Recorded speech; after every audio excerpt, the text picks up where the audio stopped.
Que la pelea más difícil que tuve fue dejar de pelear.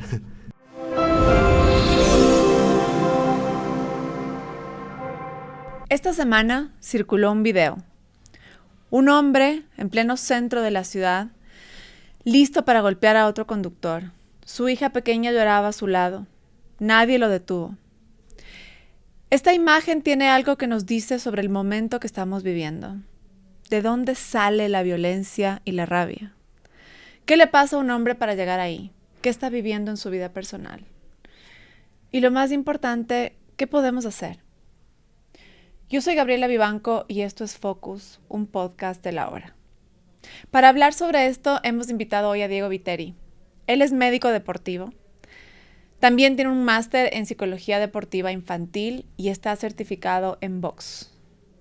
Diego además es el creador del ajedrez humano, un nuevo deporte que él llama Human Chess, que nace del box y que cultiva la disciplina y la fuerza como herramientas de juego y de paz. Diego, bienvenido, ¿cómo estás? Gracias, Gaby, muy feliz de estar aquí en este espacio, poder conversar sobre todo un tema que nos tiene preocupados un poco y que hay que empezar a armar campaña, empezar a conversar, porque si no, esto puede seguir. La idea es que hay que parar. Tal cual, hace poco se viralizó este video de un hombre en el centro de Quito gritando desesperado a otro conductor con la hija atrás llorando y nadie hizo nada. Hubo un hombre que le trataba de jalar la camiseta y uno se pregunta qué tiene que pasar para que uno llegue a ese punto, qué estamos viviendo y cómo se aprende realmente a gestionar estas emociones antes de que se vuelvan destructivas. Claro, lo mismo me preguntaba yo, al comienzo fue como atacarle primero, lo primero que uno tiene es atacarle al que está gritando, claro. Como que, este machote es una bestia, que el otro, pero también como que hay que ver todos los puntos de vista y empatizar un poquito también con él, en el sentido de que qué le está llevando a estar tan salvaje, o sea, porque qué frustraciones, qué miedos, qué emociones tiene tan internalizadas que tuvo que llegar a ese punto para explotar, o sea, porque uno, o sea, literalmente la otra persona del carro no tenía la culpa en nada, él solo fue la excusa para él poder explotar y sacar todo lo que llevaba adentro, que no lo pudo haber sacado de otra forma, y que me da pena por él, de que no tenga herramientas o que no tenga espacios donde pueda expresar realmente y que haya tenido que pasar esto. Entonces también él es un poco víctima de todo esto del sistema, todo el sistema de cómo presiona, cómo debe de ser él. Entonces justamente por esta represión, por esta rigidez, llega ese punto que le pinchan un poquito, sale como loco, como Hulk. Ajá. Sí. Y además parece ser políticamente incorrecto preguntarnos por el agresor, ¿no es cierto? Se ve como que la víctima es claramente el señor de dentro del auto, el agresor es el señor que está con una reacción absolutamente violenta y por suerte no pasó a mayores. Y la reacción en redes sociales es súper clara. Y es más, si es que alguien se pregunta, bueno, ¿qué le pasará al otro? ¿Qué estará viviendo? El odio recae sobre la persona que empieza a empatizar, como dices tú. Lo mismo vimos en Casablanca. En el último feriado, no solo videos, pero toda esta historia en la cual están involucrados chicos menores de edad que se dan de puñetas y se agreden y se pegan entre ellos, papás de los chicos que se meten en la bronca y termina una pelea campal, todos contra todos, una familia perseguida, casi que corriendo por su vida. Y al mismo tiempo un tema en redes sociales de satanizar a unos, defender a otros y realmente no preguntarnos de dónde viene. Sí. ¿Cómo lo ves tú? Creo que realmente esto todo es cuestión de ver de dónde nace todo esto y es las historias. Todos somos una construcción. El otro día leí una frase de Eduardo Galeano, ya que decía como los científicos dicen que estamos hechos de átomos, pero realmente estamos hechos de historias y todos somos hechos de historias. O sea, tú eres las historias que te han contado desde chiquito, las mujeres, los hombres y todos somos una construcción de las historias que nos han contado. Entonces, por ejemplo, en nuestro caso, hombres, siempre se nos ha dicho como Hulk es agresivo, fuerte, no muestra emociones, Capitán América, las peleas, ser agresivo, ser fuerte, ser dominante, ¿ya? Nunca ves a Hulk llorando, mostrando emociones, ¿me entiendes? O sea, siempre tenemos esta visión de que el hombre no puede mostrar emociones. Entonces, y tenemos esta idea que viene desde tiempos de atrás, o sea, tú te fijas en los abuelos, yo me acuerdo cuando era chiquito ir a casa de mi abuelo y contar tú lo conoces a Dani, justo, y en la casa estaba viendo Oscar de la Hoya, el boxeo, y terminaba eso y luego de eso empezaban a contar las broncas, por ejemplo, mi abuelo, como glorificando. Es verdad que veía full box, yo sí me acuerdo de eso. Sí. Entonces ahí se reunían y contaban, oye, pero Palucho, cuéntales de la pelea cuando te pegaste con tal persona. Entonces, claro, yo tenía 7, 8 años escuchando esto y luego el Soto, y cuéntale la otra vez que te pegaste con tal otra persona. Entonces, con esas historias y vas contando eso y tú creces también queriendo ser ese hombre, queriendo tener tus historias, queriendo tener tu momento de gloria. Entonces, ha ido normalizando generación a generación de que eso es lo que la norma, pero hay que romper, porque eso no es un hombre fuerte, no es lo correcto, no, o sea, tenemos que trascender esa parte. Y hemos trascendido un montón de otras cosas, como por ejemplo el tema de con mujeres, o sea, tú veías los abuelos, para ellos la mujer tenía que quedarse en la casa, solo cocinar, cuidar a los niños, inclusive no había cómo votar, y ahora las mujeres tienen puestos súper altos como debe de ser, pueden comerse el mundo y debe de ser así. Y ya es menos normal, o sea, hay mucho por trabajar en ese tema, pero ya hemos avanzado un poco. Pero en el tema de la masculinidad, del machismo dentro de los mismos hombres, es algo que nadie ha topado ese tema. Entonces, ese machismo afecta tanto a las mujeres como a los mismos hombres. Entonces, estamos viviendo ese efecto dentro de los hombres, justamente. Entonces, como hombre uno crece sintiendo que para ser hombre tienes que pegarte. Entonces, obviamente, te pegas y quieres ser orgulloso a tu papá también. O sea, es como que no solo peleas por... Como que esa es la expectativa. Es la expectativa. O sea, bueno, en el fondo creo que buscamos dos cosas: pertenecer y ser amados. Entonces, y si tú te pones a ver siempre detrás de todo lo que haces, es esas dos cosas. Entonces tú buscas, por ejemplo, los niños de Casablanca, querían pegarse, ¿por qué? Porque quieren pertenecer al grupo, como quieren ser admirados, porque buscan ser amados, entre comillas, o sea, buscan algo, buscan reconocimiento. Entonces desde ahí viene esto. Y los papás, claro, les creen de cierta forma, le aplauden. Los papás llegaron, me contaban que al día siguiente estaban los chicos conversando, matándose de risa, como que fuera... Porque claro, llegaron a la casa y los papás lo contaban como una anécdota. Claro, yo en mi época también pegaba. Sí, en las épocas pasadas también pasaba un montón de cosas, racismos salvajes, feminicidios, un montón de cosas. Y no hay cómo normalizar. Y esa es la parte más importante, no normalizar este tipo de comportamientos. Bueno, justo a eso iba. Y gracias por mencionar la palabra normalizar. ¿Tú crees que se está normalizando la violencia o es que siempre ha existido en ciertos espacios, pero ahora con todo el mundo digital, los videos, los celulares en la mano, lo tenemos mucho más visible? Sí, totalmente. O sea, creo que antes no puedo decir que ahora es mucho más violento que antes, porque siempre ha habido violencia, siempre los hombres han sido como orangutanes, no sé, o sea, como que, ¿quién golpeamos sobre el pecho y esto? Pero a lo que voy es que tenemos que trascender esa parte y ahora sí se ha visto, obviamente, un poco más de la violencia en gente, entre comillas, más educada, ¿ya? Entre comillas, más educada, que antes no se veía tanto. No quiero sonar como... No elitista. Elitista, sí, pero es verdad. Quizás se ve más. Eso sí se ve mucho más que antes. ¿Y antes había puertas adentro? O sea, bueno, estoy hablando específicamente, por ejemplo, dentro de colegios, o estudiantes de colegio. Antes en la élite no había tantas historias. Y ahora, ¿qué es lo que está afectando? Redes sociales, la misma UFC, que a mí me gusta ver de todas formas, pero siento que a los niños no ven, o sea, a veces lo ven, todavía no tienen un criterio de qué es lo que están viendo, como que es un deporte, hay una formación, hay cosas para eso a seguir. Entonces, pongámonos, también quiero ser un peleador, y no hay quien les guíe y explique cómo debe de ser la manera correcta para, yo qué sé, llegar a ser capaz un peleador, si es que es lo que quieren llegar a ser. Que igual de todas formas no estoy muy a favor de la competencia como tal, pero sí, no, eso creo que las redes, ahora hay las veladas también, de youtubers, no sé si conoces No, cuéntame. Las veladas son unas veladas que se pusieron súper de moda los últimos, no sé si por la pandemia por ahí. Empezó Ibai Llanos, que es el español que hizo el concurso de los desayunos. Ajá. Ya él está haciendo una... el que dijo cuáles son los mejores desayunos en el mundo. Ibai es un youtuber súper grande. Ya. Y el man alquila el Bernabéu y hace unas competencias salvajes, o sea, no salvajes, sino como que grandes de boxeo, pero no con boxeadores, sino con youtubers, contra streamers, contra tiktokers, bueno, contra redes, sí. Gente redes. Y eso ha hecho que mucha gente de los chiquitos de 16 a 18 años, 10 a 18 años de colegio justo, son donde están viendo, donde miran eso.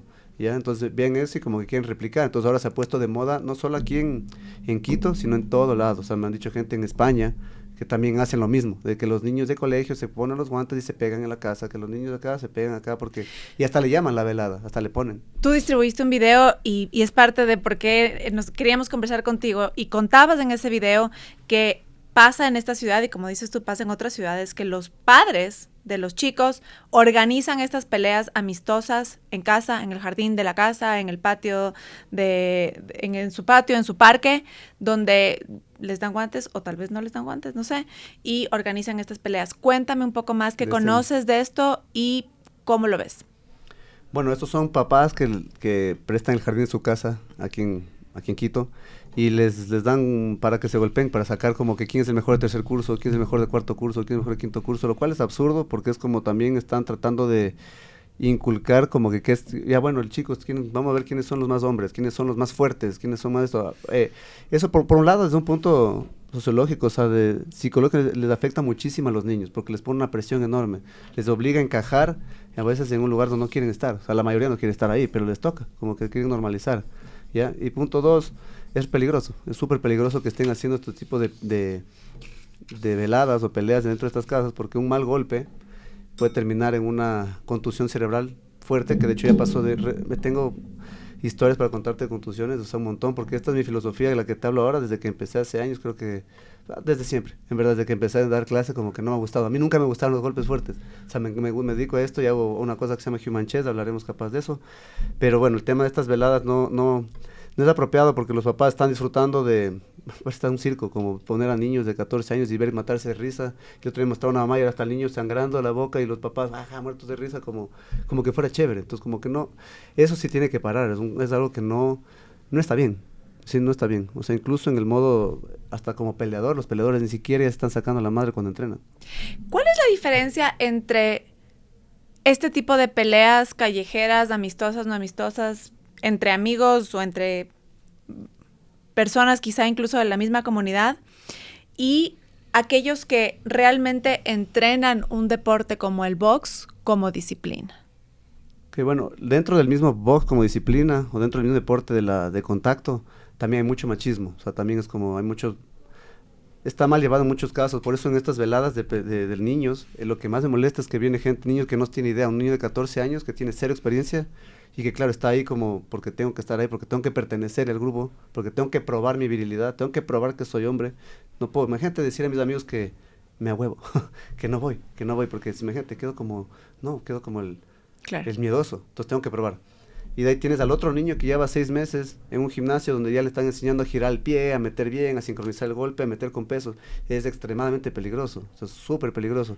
Eso por un lado. Entonces está mal porque también en muchos de los gimnasios, y esto es más bien un llamado a los gimnasios, si es que hacen boxeo, hacen kickboxing o hacen muay thai, primero el sparring debe ser fuerte, que todavía lo siguen haciendo en todo lado. El sparring es cuando haces un combate de práctica. Okay. Y ahí eso está mal hecho, están los gimnasios. Y ahí eso me dediqué a hacer el año pasado, viajé por toda Latinoamérica, por todos los gimnasios de todo lado, o sea, viajando a hacer como talleres, explicando a la gente todo esto, como que no hace falta, o sea, yo sé que son hombres todos, pero no hace falta que se maten para probar. O sea, aquí estamos el sparring está diseñado para lectura del rival, o sea, leerte, ¿qué vas a hacer? Para predecir qué vas a hacer tú, para ver la distancia, si lanzo un golpe, si realmente llego o no llego, si puedo esquivar, la reacción, los reflejos, el timing, el ritmo, bueno, un montón de componentes, la fuerza, dejémoslo en el saco, dejémoslo en las manoplas, dejémosle yo siempre les digo, hasta el panadero de abajo de mi gimnasio, le puedo explicar en 30 segundos cómo golpear y golpear fuerte. Golpear fuerte no es el arte está en todos los truquitos, las trampas que le pones, el juego que existe. Y eso para mí es lo que enseño. Yo no enseño con golpes fuertes. O sea, la gente hace todo esto sin golpearse. Es innecesario. ¿Sí? Entonces tenemos que trascender. Ya no somos simios. ¿Cuáles son las cosas que tú enseñas en tu técnica de entrenar en la que imprimes este lineamiento de disciplina y de valores, quizá? Sí, valores 100%. ¿Cómo lo haces? Bueno, primero fue duro, empecé en YouTube 2018 y empecé antes de eso ya tenía Human Chess, pero sabía que tenía que llegar la gente como por boxeo, pero Human Chess creé en el gimnasio, Human Chess es diferente al boxeo. Ok. ¿Ya? Entonces eso es algo que lo hice con plan, justo lo que te estoy explicando, entonces para mí se llama Human Chess, ¿te acuerdas? Ajedrez humano. Exacto. Ajedrez humano. ¿Por qué es un ajedrez humano? Porque la idea era en la búsqueda del combate no es dañar a la otra persona, es cómo te posicionas tú. Entonces como tratar de molestarte a ti, Gaby te molesta y me pongo al lado tú y te topo desde un lado, tú te giras y me giro para acá, y entonces es un juego de tac, piernas, y entonces es súper intelectual, súper físico, es un trabajo mental, súper, o sea, tienes que adaptarte y cambiar la estrategia y luego toca con alguien más alto, es un juego, eso es importante, aprendemos mediante juego.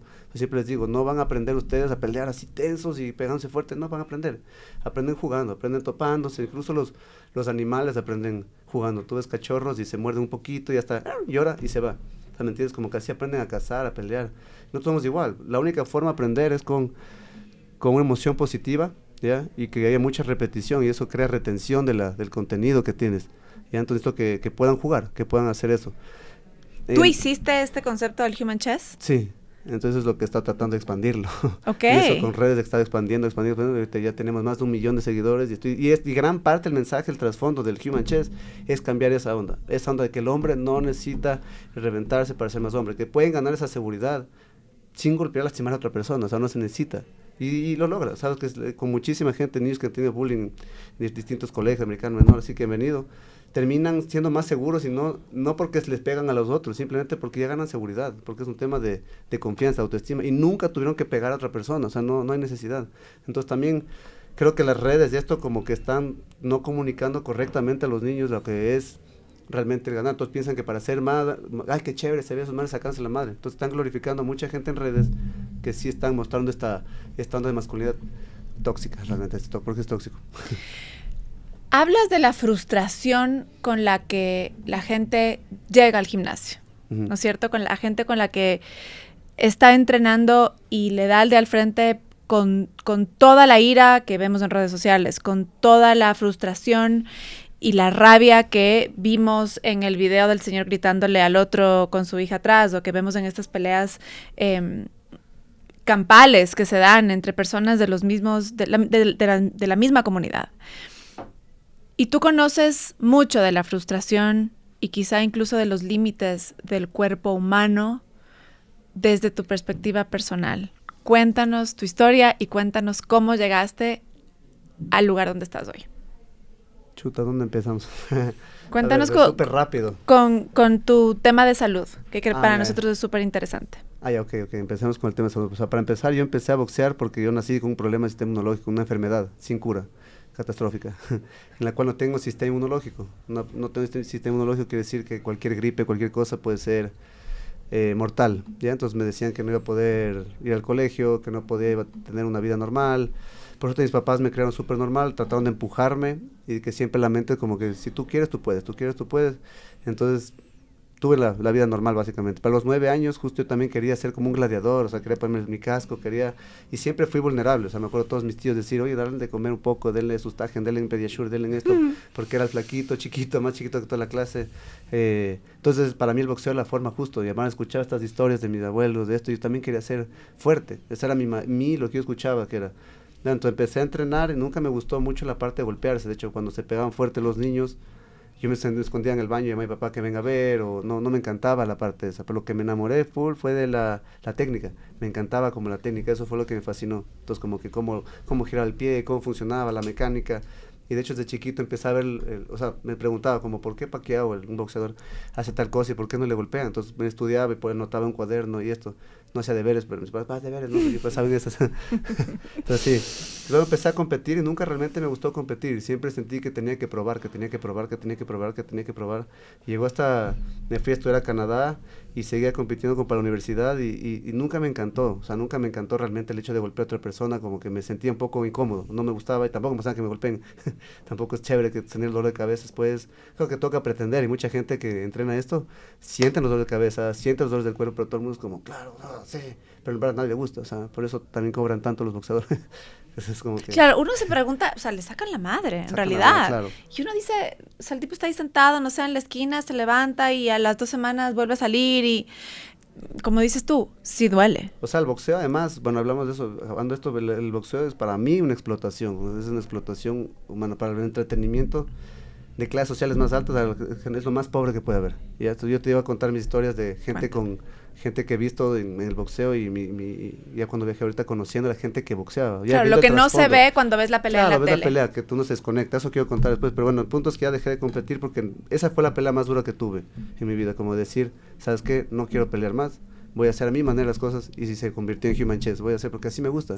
¿Cómo fue tomar esa decisión de, además, ya venías entrenando, venías compitiendo, casi que el box era lo tuyo y al final incluso... ¿A quién tuviste que enfrentar? Quizás solo a ti mismo. ¿O con quién tuviste que lidiar con este tema de la expectativa va por aquí, pero yo me voy por otro camino? O sea, yo creo que realmente cuando empecé a dar clase un poco, dije no más, y también dije no, porque eso les decía a ellos y como que me estaba autoeducando a mí mismo. Que decía, no hace falta pelear, porque obviamente, pero era un discurso que sabes que es lo correcto decir, pero no a tus alumnos. Ajá, a los niños, pero no lo sentía yo todavía, pero es como que me autodecía. Entonces ese hablarles a ellos me hablaba a mí mismo también, era como que me autoeduqué con ellos mismos, y ellos también me enseñaban a mí, me di cuenta cómo ellos también no venían acá a clases y no quería que se revienten, obviamente. Entonces empecé a ver que había otra forma, porque para mí nunca nadie me dijo, puedes hacer de otra forma, no existía. Entonces empecé a cambiar todo lo que no me gustaba, empecé a formar lo que me gusta, y empezó a ver Human Chess como tal, o sea, que se empezó a crear. Así fue Human Chess. Cuéntame el tema de cómo ves la explotación en el box, porque eso es un aspecto que se habla poco. La explotación del box. Ok, el boxeo es el boxeo, bueno, históricamente empezó con migrantes irlandeses, afroamericanos, a negros y latinos súper pobres, eso fue ya después, ¿ya?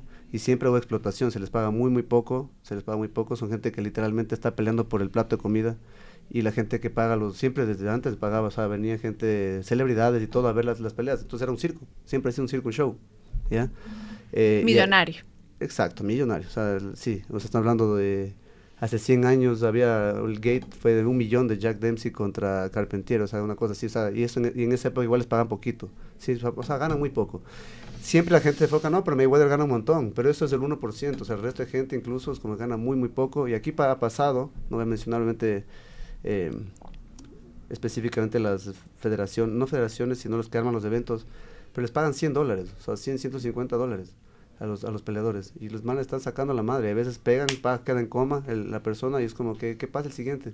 Y algo que no me gusta es justamente este circo, o sea, yo ya no veo el boxeo, o sea, a mí no me gusta ver boxeo ya, no veo, o sea, si es que veo desde algún punto algo específico, quiero estudiar a alguien para mis videos, pero no me gusta ver como un modo de disfrutar, porque ya sé lo que hay en el trasfondo, o sea, primero, uno cuando ve como el show y se desconecta completamente, entonces como que le noquean, y ay, qué chévere, bro, bueno, mátale, sí, pégale, es como que la gente se vuelve como simio, ¿ya? Entonces, ¿qué pasa el siguiente? Y después ya empecé a viajar, empecé a conocer a los boxeadores, y muchos me decían, yo no quiero estar aquí, o sea, no quiero, era un inmigrante venezolano en República Dominicana, me decía, pero necesito estos $200 para mi familia. Entonces, bueno, ya al día siguiente tuvimos la velada, me invitaron a la pelea, me invitaron a primera fila que esté ahí, y era bien, era como que me tapaba los ojos porque solo veía que le golpeaban a él contra las cuerdas, y estaba al lado mío la familia de él, estaba su hijo de 5 años, su esposa con bebé en brazos, y el hijo chiquito de 5 años gritaba, no le pega a mi papá, no le pega a mi papi, no le pega. Entonces decía como que, o sea, yo lo dije en redes, como que me pueden decir lo que quiera, pero esto no es arte, o sea, esto no es arte. Verle a alguien que esté reventando con otra persona es arte. Y mi éxito no puede ser el fracaso de otros. O sea, eso es lo que digo, o sea, si tú tienes éxito, no puedo reventarle a alguien y sentirme exitoso. Entonces eso no puede ser, hay que cambiar ese concepto.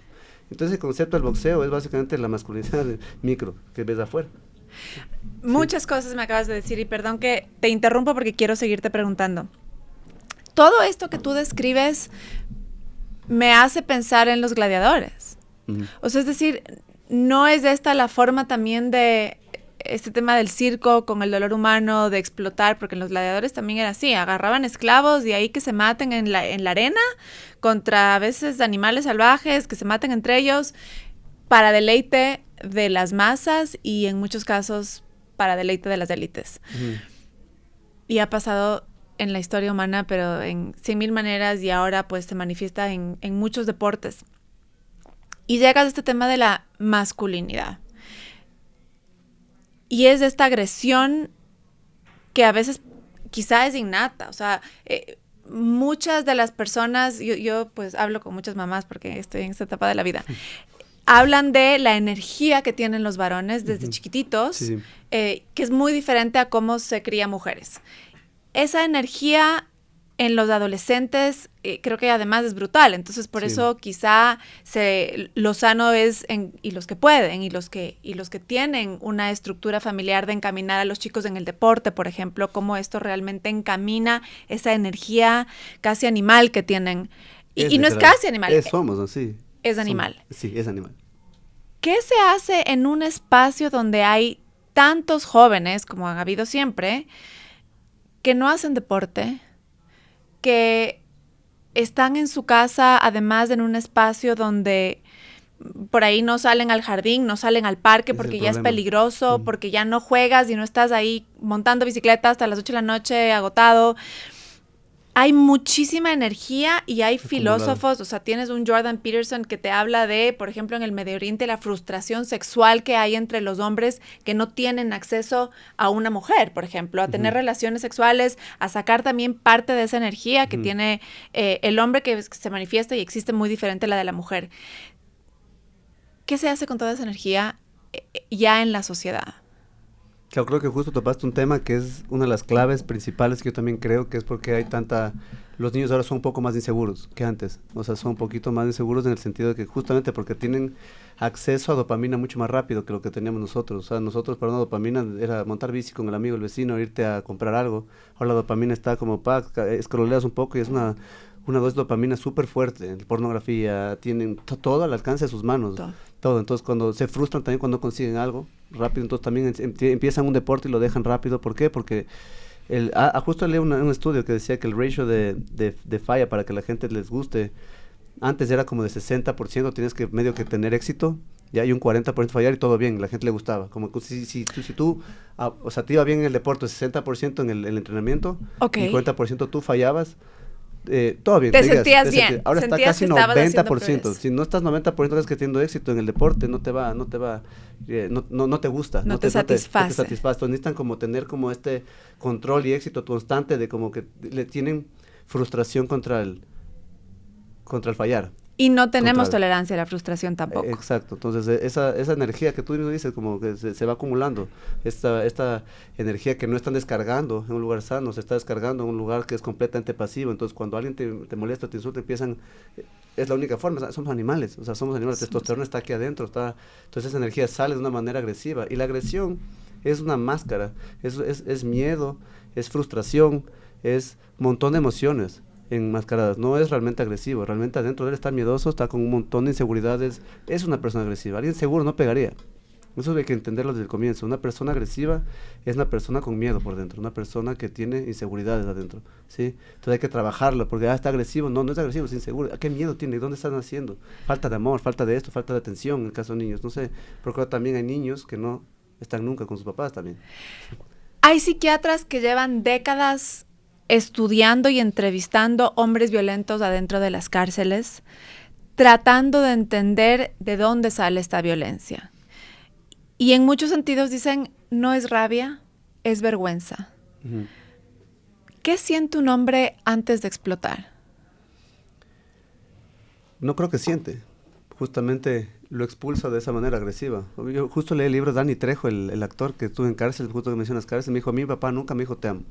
A mi papá nunca me abrazó, eso era afeminado, eso era para niñas, eso no te puede decir. Entonces hay muchos hombres que no han recibido un trato desde su lado masculino, de su figura paterna, o no han tenido figura paterna, y no han recibido esa parte sensible. Entonces como que su única manera de ver es a capaz papá chupando, el papá con los amigos, pero y capaz no llores, no seas débil, levántate. O sea, como que debilidades de emoción, debilidades de mostrar. Entonces tienen reprimidos desde chiquitos de eso, y tampoco han tenido una figura en la cual les ha mostrado cómo ser vulnerable.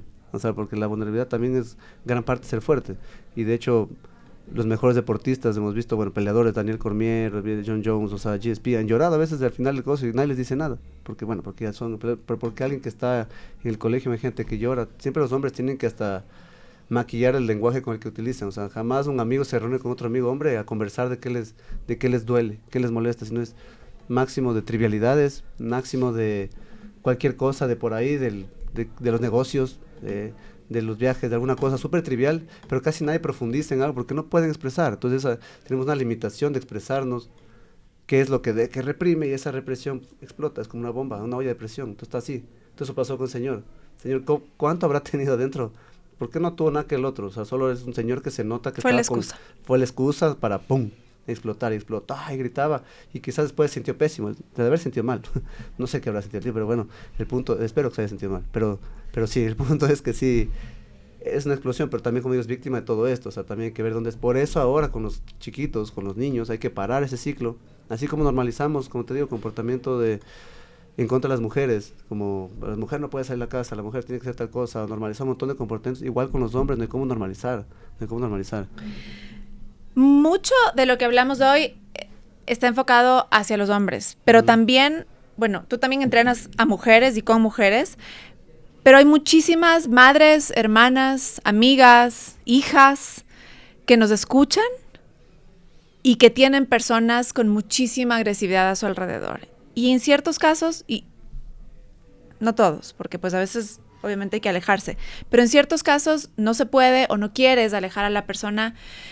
¿Cómo empezamos a ayudar? Me hablas un poco de entrenar a los chicos y cortar estos ciclos y estos patrones.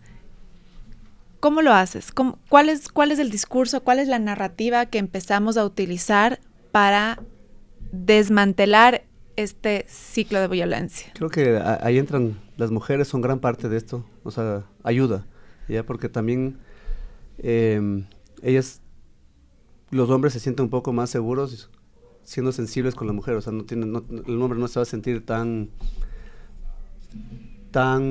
o sea, se puede sentir un poco más vulnerable estando con una mujer, conversando sus emociones un poco más que estando con otro hombre, ¿sí? O sea, no tiene esa necesidad de mantener su barrera. Un poco sí, pero un poco menos. Con otro hombre es como, imposible. Con otro hombre, ¿cómo voy a decir? Además, te va a decir que le gusto por poco. O sea, entre hombres, ¿cómo voy a estar hablando de eso? Entonces, las mujeres también son machistas en muchos casos. O sea, también es como que...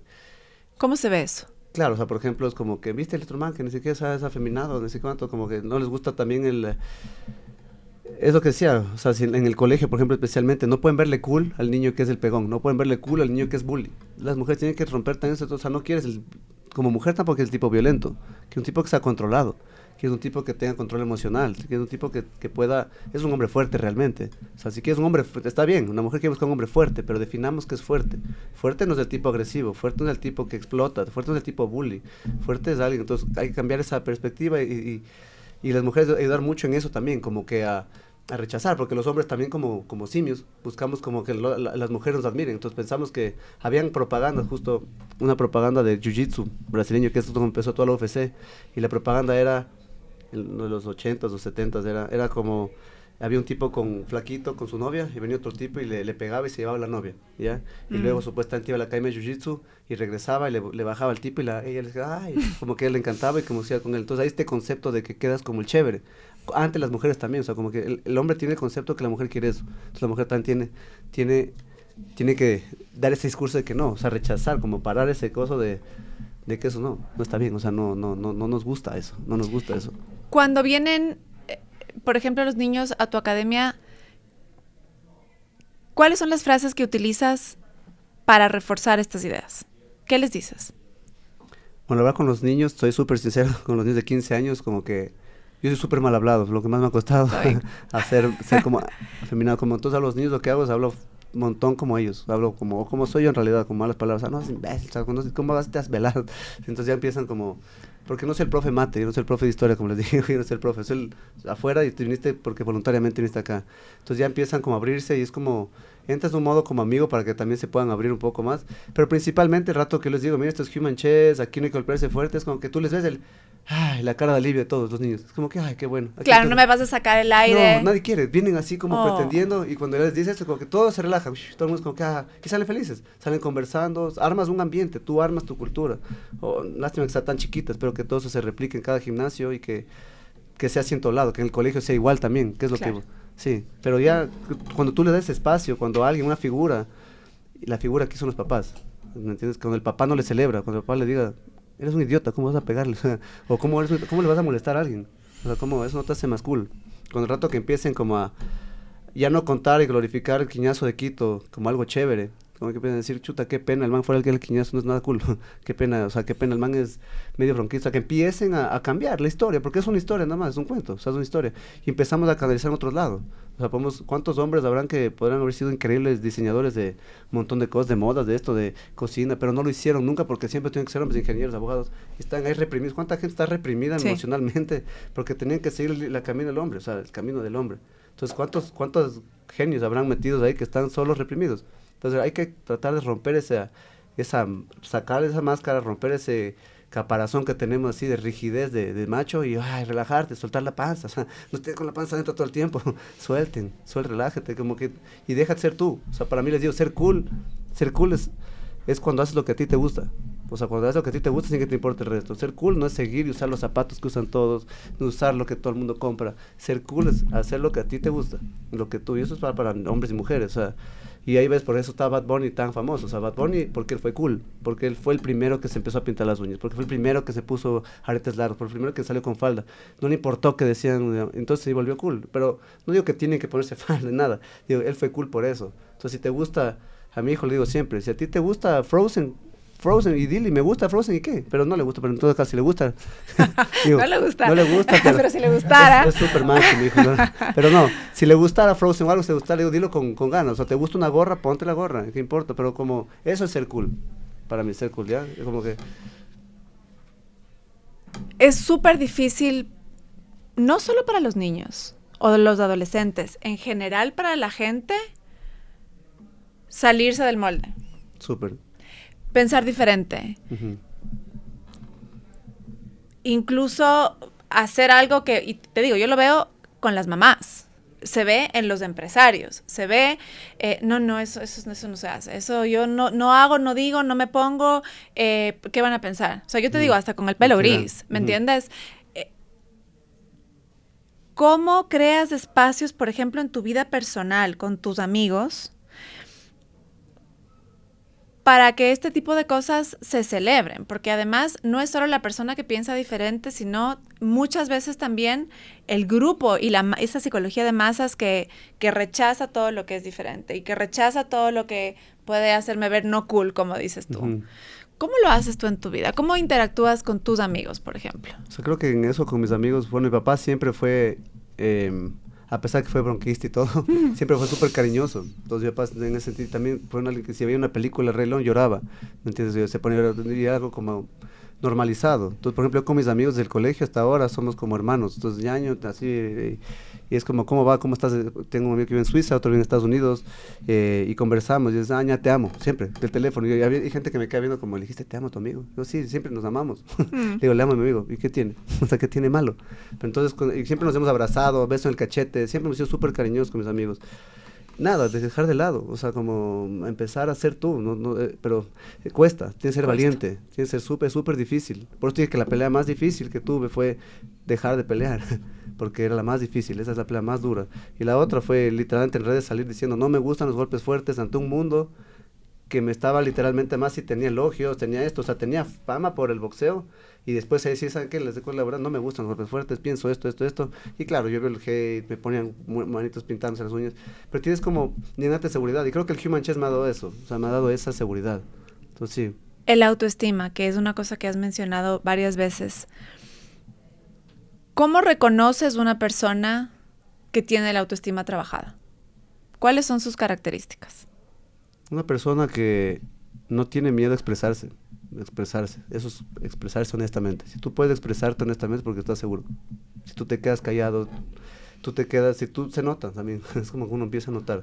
Cuando ya empiezas a estar más libre, como que empieza a notar la gente que también está más abierta a expresar cómo son, cómo te ganan autoestima. Eso viene desde casa también, cómo te críen de chiquito también. Obviamente para mí fue muy fácil por mi manera de crianza, por mi enfermedad también, porque siempre me empujaron, porque capaz siempre me estoy diciendo muchas cosas para mentalizar que soy fuerte, entonces capaz siempre me metieron tantas cosas en la cabeza y todo el mundo, sí, eres fuerte, la clase cuando estás enfermo, que todo el mundo te va a decir, tú eres fuerte, guerrero, entonces todas las cosas te van metiendo, entonces también a mí me ha ido mucho eso, y entonces ¿cómo crear niños así? Nada, reforzando siempre lo positivo, o sea, reforzar lo positivo y también como que empoderar a que elijan que tomen decisiones, que lo más importante que tenemos es el criterio, o sea, nuestro criterio es lo más importante que siempre vamos a tener, a esta edad, a cualquier edad, el criterio es algo que tenemos que cuidarlo, porque es nuestro, o sea, es mi criterio. Sí. ¿Qué tan importante es lo que te dices a ti mismo? ¿Y qué es lo que tú te dices a ti mismo? Extremadamente importante, súper importante, es lo más importante, o sea, como tú te hablas a ti mismo, es como tú vas a comportarte. Sí, como tú te vas a plasmar con el resto también, como tú vas a reflejarte ante el resto. Yo que hago, la verdad, hago un montón de cosas para mantenerme mentalmente más fuerte. Y entonces yo tengo un montón de cosas. Tenemos diferentes ondas en nuestro cerebro, como teta, alfa. Teta es cuando entras en modo hipnosis y modo como modo hipnosis, ¿ya? Entonces yo pongo unas ondas teta en una grabación, hago una grabación y luego hago un montón de afirmaciones positivas sobre mí y escucho en las mañanas, todas las mañanas. Todas me despierto, tomo agua con cloro de magnesio, estiro y escucho eso. Entonces eso todos Tú los haces días, un audio con tu propia voz. con mi propia voz, todos los días escucho. Y esta música de ondas teta que son las Ajá, que están, pues y eso en es Spotify hipnosis. hay Entonces estos. como porque somos, por eso decía, somos historias, Ok. ¿ya? Entonces tenemos, y somos, el cuerpo humano es un algoritmo bioquímico, somos un algoritmo, o sea, es como te han contado historias, las conexiones que has creado desde chiquito son historias. Entonces también cómo programarte diferente. Entonces ¿Cuánto justamente, tiempo en la mañana escuchas esto? 20 minutos, Todos los días. todos los días. ¿Qué es lo primero que haces cuando te levantas? Tomo agua con cloro de magnesio un poquito, Ya. estiro y luego empiezo con eso. 20 minutos. Y ¿A luego qué ya hora? empiezo a las 6, Ok. porque mis hijos se despiertan, no me gusta la hora, pero se despiertan súper temprano mis hijos. Tengo 2 hijos, de 6 y 4. ¿Pero a las 6 siguen dormidos? Siguen dormidos, por suerte, Ay, qué hasta las 6:30, 6:40, Ok. ajá. ¿Qué más haces? Bueno, eso hago al comienzo, de ahí no veo nada de pantallas, trato de no ver pantallas, o sea, eso es como un fasting, no puedo decir siempre, ya, eso de vez en Tratas. exacto, no, y hay veces que cuando ya siento que está un poco tóxico, estoy viendo mucho Netflix, estoy viendo mucho acá, estoy desconcentrado, me estoy dando cuenta, ¿sabes qué me doy cuenta? Me doy cuenta que no disfruto las cosas básicas, como que salgo a caminar y me aburro, o juego con mi hijo a un Hot Wheel y me aburro en 10 minutos, 5 minutos, dijo, me estoy aburriendo muy rápido, entonces claro, me doy cuenta que mi dopamina, porque tenemos como niveles de dopamina, es como que fuera un tanque de oxígeno, entonces se va acabando. Entonces, y también, si tú ves hasta una serie o ves scroll, es como que ves diferentes tomas, ¿me entiendes? Tomas. Y ahora cada vez las tomas cada vez cambian más las tomas para mantenerte entretenido. Imagínate salir a caminar y tener una sola toma, es como que te aburres súper rápido, no te produce dopamina. Es como cuando dejas comer azúcar por full tiempo y comes una manzana y es la gloria. Sí. Algo así, sí, exacto, entonces básicamente dejo de ver pantallas para poder disfrutar, caminar, para poder disfrutar. Claro. Entonces eso hago, no sé, hago un montón de cosas así raras.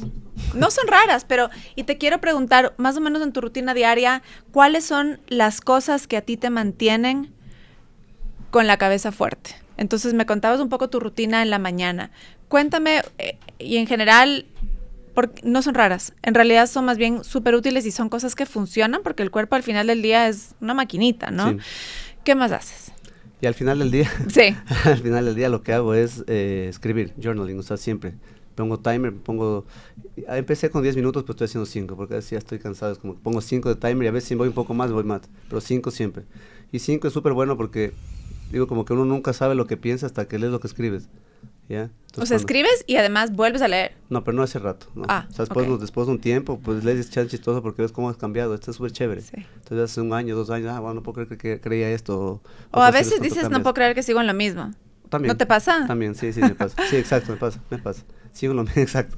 ¿Escribes qué? Porque la práctica del journaling, de un poco escribir lo que tienes en la cabeza, puede ser un tema de una práctica de agradecimiento, puede ser una práctica de sacarte tus frustraciones, de sacarte lo que tienes que hacer, de un poco en qué se enfoca tu práctica de el journaling. Todo, la verdad que todo. O sea, es todo lo que mencionaste. A veces escribo como lo que quiero lograr, un poco la proyección, donde quisiera estar en 3 años, por ejemplo. Solo me hago una pregunta y contesto. Esos son mis 5 minutos. Como que dónde quiero estar en 6 meses. O cuando no tengo idea que escribir, solo cuento lo que hice el día. No estoy súper cansado, como que hoy hice tal cosa y tal cosa, como súper básico. Y otras veces solo escribo frustraciones, sí, tal cual, como que cosas así que no me daban ni cuenta, ya escribiendo, porque es súper lento, uno escribe y de repente se pone a pensar y como que escribe otro poco y te das cuenta que estás frustrado por algo y aparecen soluciones ahí mismo y te escribes. Entonces hago eso me ayuda un montón. Y releer cada 6 meses los anteriores, así para ir viendo cómo has cambiado, Sí. cómo has cambiado. O escribo sobre un montón sobre el Human Chess. Soy como que esto es como técnicas que se me hubieran ocurrido, algo que fallé en el gimnasio, algo que me falló en la clase. Hoy le sentí que soy súper cuadrado, entonces te siento que, por ejemplo, hoy en la clase sentí que se me distrajeron, que fue muy largo el calentamiento, que tengo que ser el más corto, entonces ¿qué puedo hacer el calentamiento? ¿Qué jueguito voy a hacer para retenerles? Y me encanta, ¿sabes? Lo que me gusta hacer. Tu práctica de el ajedrez humano, que es este Human Chess que nos cuentas, que además me parece espectacular que sea una creación tuya. Entonces es como una escuela deportiva, ¿no? Y además la estás esparciendo por todo el mundo. Es realmente espectacular. ¿Es una práctica que ya la vas documentando como para que se pueda aprender de manera teórica?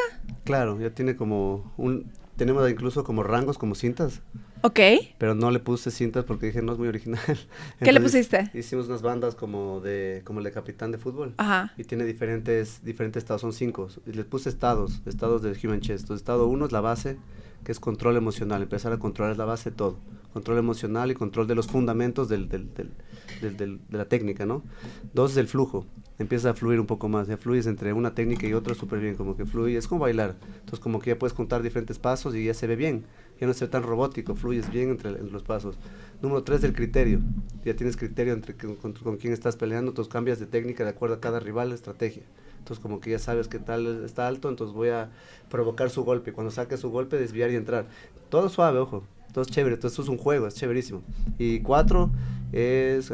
4, a ver qué está el criterio. Claridad. Okay. Claridad es cuando ya tienes súper claro todo el juego. O sea, ya lograste la base, ya lograste el flujo, ya lograste el criterio. Creas tu estilo. Es cuando permites romper los fundamentos. Ya puedes, porque digo que se tienes que caminar así de cierta forma, pero cuando llegas a ese punto es como que ya rompe los fundamentos a propósito. Cuando ya conoces las reglas tan bien que ya puedes empezar a romperlas. Y se empieza a fluir, y empieza a ver un estilo diferente, empieza a ver como estilos súper chéveres de que rompen el fundamento, botan el balance que no hay que perder, pero lo hacen a propósito para llegar más rápido a ese ángulo. Claro, el otro no lo espera. Claro, entonces como que bota el cuerpo acá, yo qué sé, para lograr ese ángulo. Ok. Entonces es chéverísimo. Ya. Y el quinto es el maestro, que es ya más madurez. Madurez es como, ya controlas mucho el ego, controlas mucho todos estos temas, más de valores, es un tema más de valores, más de madurez.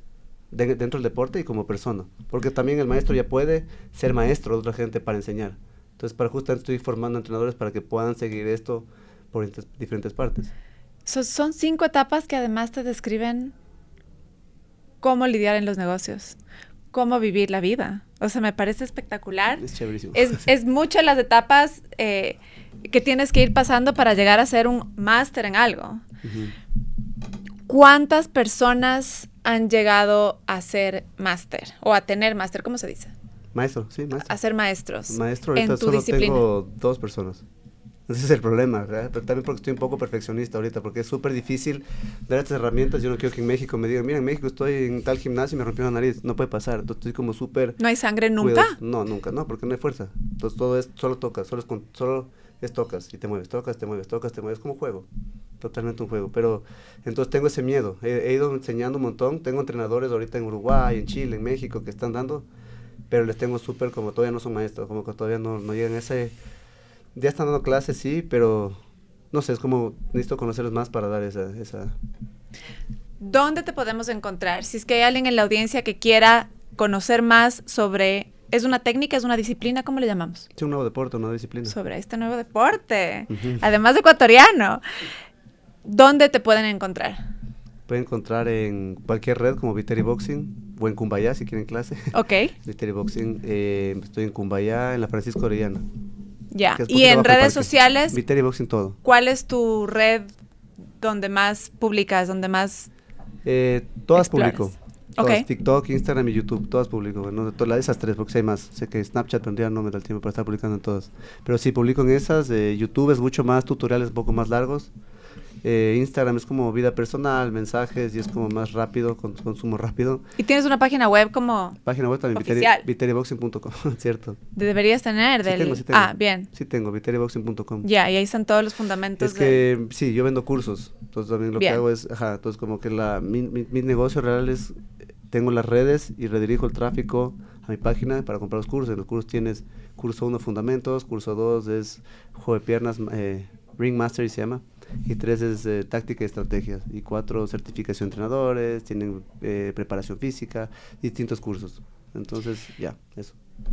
Con esto, entonces, tú además has logrado no solo ser un creador de contenido como hay millones en el planeta, sino hacer un negocio de esto. Cuéntanos qué lecciones has aprendido en este proceso de también ser un emprendedor y un empresario digital que hubieras querido que alguien te diga cuando empezaste el proceso. El contenido es lo que manda. Okay. Siempre el contenido es lo que manda. Nunca seguir los trends. Ya las tendencias. Las tendencias, sí, porque te vuelves como súper genérico. Ya, entonces, o sea, hay ciertas, sí, mejor dicho, sí hay cómo seguir los trends, pero las tendencias, pero le tienes que regresar a tu esencia, con tu voz, a no copiar exacto, sino como cómo lo transformas a lo tuyo. Y si es posible, la persona que ve las tendencias, que no seas tú mismo, la persona que crea el contenido, para que tú... Lo que pasa es que si tú ves el contenido me pasa a mí, yo no veo nada de Instagram ni TikTok ni nada, no veo absolutamente cero. No consumes Nada, redes cero. sociales. Cero, porque siento que cuando voy a crear algo con Human Chess o quiero hablar algo, no se ha sentido auténtico, porque ya hablas de cierta forma igual que alguien más. Porque inconsciente, como somos computadoras, estamos escuchando, a veces hablamos y suena igual a alguien más, o suena algo que ya dijo, y tú crees que está siendo original, pero en realidad es como... Y también dudas de ti, el Instagram está hecho para que dudes, te obliga a compararte, te obliga a que uses más, a que veas los likes, a que veas quién comentó, quién no comentó. Entonces es así, yo te diría algo que sea mi lección más grande, es no usar, si eres creador de contenido, no consumo de contenido, solo crea, dedícate a crearlo y no a ver, o sea, no creo que ningún escritor se ha vuelto bueno leyendo todas sus reseñas, así como, ahora voy a escribir algo así, como que no, o sea, imagínate estar escribiendo 100 años de soledad, y el man está escribiendo y estar en el capítulo 6 y ver 300 comentarios, o sea, estoy seguro que el séptimo no le salía, o sea, ¿me entiendes? Como que te frena. Seguro. Entonces no ves, ese es el problema, no veas, no leas nada, porque no te sirve nada. Eso para mí es como, para mí, obvio que cada uno es diferente, ¿no? Yo, en nuestro espacio profesional, medio de comunicación, trabajamos obviamente muy de cerca, no solo con el contenido que ponemos en redes sociales, sino toda la información que existe y cómo la curamos y cómo nos inspiramos de eso para sacar nuevas ideas y para hacer nuevos productos.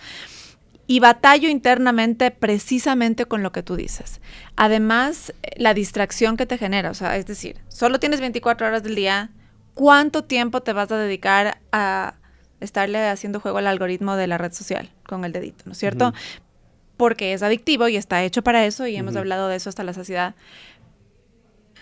Pero yo tengo un dilema y te lo planteo para ver tú cómo lidias con este dilema de poner contenido en redes sociales, pedirle a la gente que lo consuma, pero al mismo tiempo decir, yo no lo hago. ¿Cómo podemos conciliar con este dilema? Sí, bueno, es un dilema, es el mismo dilema que tengo yo también. O sea, yo no, bueno...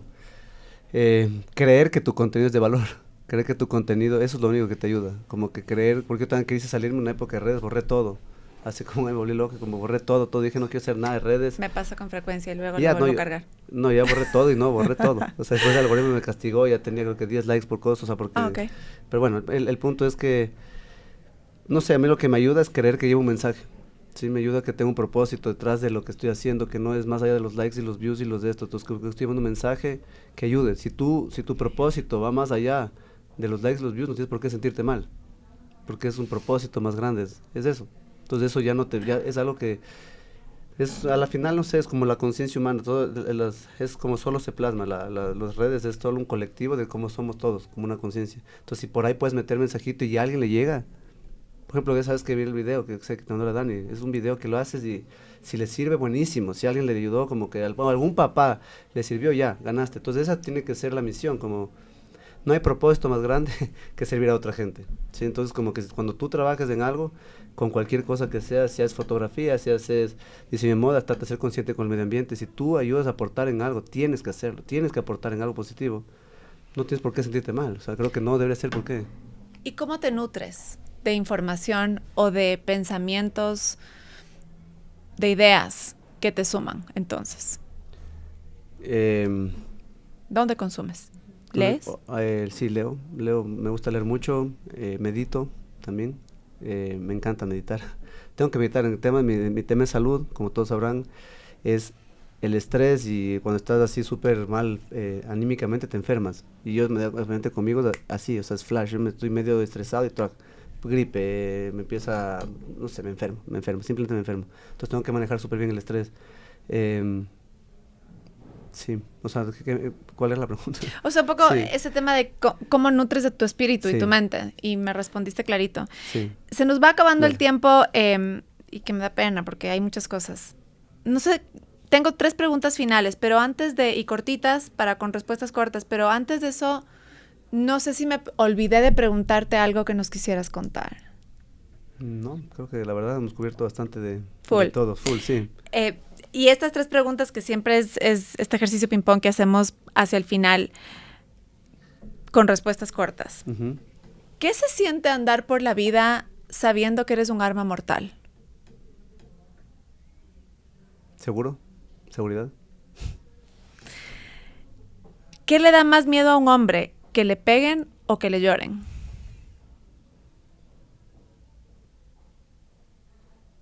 Que le lloren, creo. Sí, o sea, sí. ¿Por qué? Porque no sabe cómo reaccionar. O sea, te llora un hombre, es como que cómo reacciona, le pegan, es como me pegaron, o sea, es como es parte de... Hasta con orgullo, a veces te pueden contar. Como, de hecho, me pasó la semana pasada que me mandaron un video de un chico que le habían pegado y me contaba como tuvo una bronca, me pegaron entre tres y mandarle, mira cómo está la cara. Entonces fue un éxito, pero en cambio, ¿quién me va a escribir a contar? Me lloró un amigo. ¿Cómo reacciona? ¿Le abrazo? ¿No le abrazo? ¿Qué le digo? O sea, que meco. Es la típica, como que no, lo único que reacciona, creo que sí. Si tuvieras 5 minutos con todos los papás del país, Ujú. ¿qué les dirías? Más amor a los niños, más amor y más afecto físico. Físico especialmente. Los niños hombres son igual que las niñas que necesitan un afecto físico, necesitan que se les abrace, que necesitan contención, necesitan eso, necesitan un montón físico. O sea, no quiere decir que porque sean hombres necesitan que no les beses, se vayan a virar. Como, o sea, no, o sea, espero que tengan el mismo miedo de crear un niño gay, que tengan el mismo miedo de crear un niño gay, el mismo miedo de crear un niño abusador y acosador y un niño violento. Que tengan ese mismo miedo, porque papás tienen pánico que su hijo sea afeminado. Que ese mismo miedo tengan a crear un niño abusador y acosador. Entonces tengan ese miedo, espero que tengan, o sea, ¿me entiendes? Sí, y quiero hacerte esa última pregunta porque traes el tema a colación. ¿Es verdad que los papás tienen miedo a que sus hijos sean homosexuales? Uh-huh. ¿Has visto casos en los que esto pasa? Porque se da en muchísimas familias. ¿Qué le podemos recomendar a esa familia? Abrirse, o sea, es amor. O sea, es como que no cambian absolutamente nada que esté con otra persona. O sea, no cambian absolutamente nada. Es lo mismo. Y de hecho mi cuñado es gay, es homosexual, sí. Entonces es completamente normal. Es normal. O sea, no tiene por qué verse de una manera rara, distinta. O sea, y si es esto tu familia, amor, es tu hijo. O sea, no tienes por qué, sigue siendo exactamente el mismo. O sea, para mí no sería como... Y como sea, tenemos que, en este caso, amor, más empatía, simplemente como que no... Gracias. Creo que estamos. Te agradezco muchísimo por tu tiempo y por estar aquí. A ti, Gaby, gracias. A ti que nos escuchas en Spotify, nos miras en YouTube,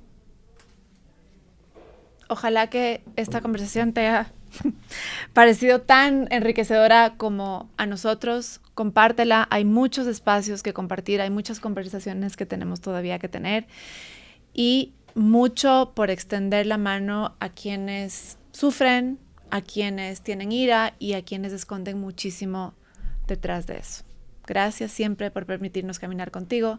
Esto fue Focus, un podcast de Laura. Hasta la próxima.